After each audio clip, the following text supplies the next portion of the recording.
In the final decades of the 13th century, the world as people knew it was falling apart. The Mongols had swept out of Central Asia like a storm that could not be stopped, burning cities, toppling caliphates, and reshaping the entire political map of the Islamic world. Baghdad, the greatest city in the Muslim world, the seat of the Abbasid Caliphate for 5 centuries, had been razed to the ground in 1258. Rivers ran red, libraries burned, an entire civilization was left reeling. To the west, the Byzantine Empire, once the iron heart of Eastern Christendom, was a ghost of its former self. Sacked by its own Crusader allies in 1204, it had never truly recovered. Its frontier regions were neglected, its armies underfunded, its cities slowly emptying. And into this broken, uncertain world, somewhere in the borderlands of northwestern Anatolia, a young man named Osman ibn Ertugrul, known to history as Osman Ghazi, was about to begin building something that would last for 600 years. Osman was born around 1258, the same year the Mongols destroyed Baghdad, a coincidence history would later find deeply symbolic.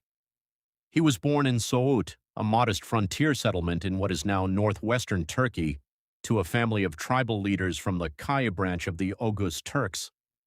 His father was Ertugrul Ghazi, a warrior chieftain who had led his people westward from the vast plains of Central Asia in search of land, pasture, and purpose.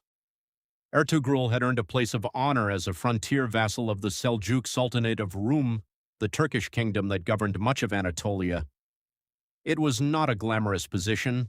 The Kaya held the edge of the Seljuk world, the border where Muslim territory met Byzantine Christian lands. But it was a position with possibility.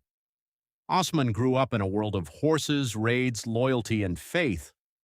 He was shaped by the Ghazi tradition, the culture of frontier warriors who saw themselves as defenders and expanders of Islam, raiding and fighting on the border between the Muslim and Christian worlds.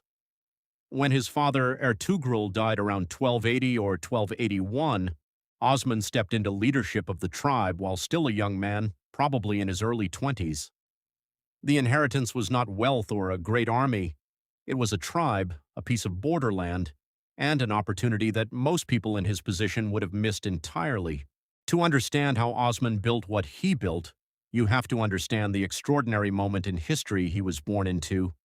He did not succeed despite the chaos around him. He succeeded because of it. The Seljuk Sultanate of Rum, which had been the dominant Muslim power in Anatolia for over a century, was finished as a real force. After their catastrophic defeat by the Mongols at the Battle of Kosa Dağ in 1243, the Seljuks became Mongol vassals. Within decades, they ceased to function as a meaningful political authority.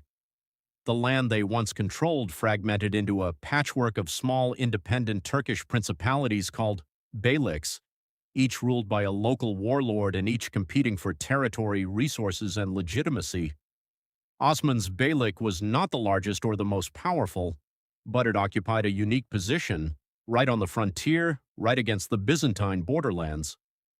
To his east were other Turkish lords. To his west was a weakened but still functioning Byzantine Empire that could no longer properly defend its rural territories.